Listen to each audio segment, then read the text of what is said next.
Good afternoon, everyone. This hearing of the Military Construction, Veterans Affairs, and Related Agencies Appropriations Subcommittee is now called to order. The purpose of this hearing is to receive testimony from the representatives of the Office of the Secretary of Defense and the military services regarding their FY23 military construction and family housing budget requests.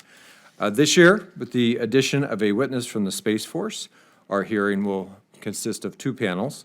Our first panel includes witnesses from the Office of the Secretary of Defense, the Navy, and the Marine Corps. The second panel will consist of witnesses from the Army, the Air Force, and the Space Force. I'd like to say thank you to our first panel of witnesses for being here today. From OSD, Mr. Paul Kramer, performing the duties of Assistant Secretary of Defense for Energy, Installations, and Environment. From the Navy, Vice Admiral Ricky Williamson, Deputy Chief of Naval Operations for Fleet Readiness and Logistics, and Marine Corps Lieutenant General Edward Banta, Deputy Commandant for Installations and Logistics. This year, the department has sent over a budget request of $12.15 billion for the military construction and family housing accounts, a 23% increase over last year's request. It is also the highest request level since fiscal year 2012. That said, the department has relied on and apparently will continue to look towards congressional increases year over year to get at the true MILCON funding needs. While it is clear more needs to be done, I am encouraged to see DoD continuing to increase its request. This year's request includes a significant investment in several major infrastructure programs.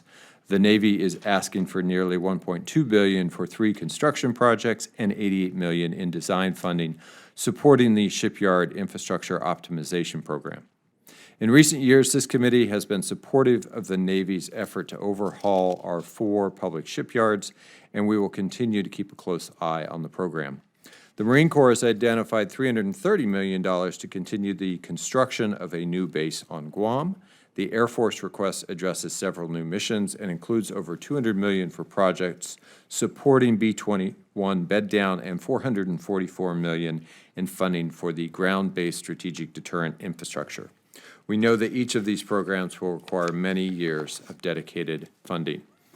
I am pleased that the request includes $553 million for the Energy Resilience and Conservation Investment Program, or ERSIP, the highest amount since the creation of the program.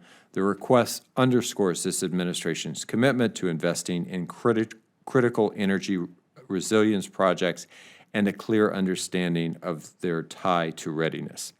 I will also note that the Future Years Defense Program shows continued increases to the ERSIP account year over year. Given the clear demand for and increased complexity and cost of projects, I expect the department to hold to that plan. I've been vocal about the need for the United States to embrace and accelerate electrification, and I am encouraged by the Army's commitment to install a microgrid on every installation by 2035. While each service and indeed installation is unique in its energy needs, I expect that each of you is looking closely at how to build a more resilient, efficient, and clean energy and water, for that matter, systems. I look forward to hearing from you on that subject today. The request also includes significant investments in our overseas posture. For design and construction of infrastructure supporting the European Deterrence Initiative, the request provides $430 million. The administration also asked for over $1.2 billion for the Pacific Deterrence Initiative. At the same time, the need for recapitalization of existing facilities continues to grow. This year, we received unfunded priority lists from the services and defense-wide agencies that totaled nearly $4 billion. Many of the projects that were pushed out of the budget support enduring missions and quality of life investments, such as construction of new troop and family housing, child development centers, and critical training and maintenance infrastructure. We continue to see facilities age, often held together by short-term maintenance fixes, while the complexity of our infrastructure grows and global market volatility drives up costs. The vulnerability of this aging infrastructure to climate, cyber, and energy threats also cannot be understated. As such, I must note that the request once again clearly prioritizes new mission infrastructure over current mission and existing facility recapitalization.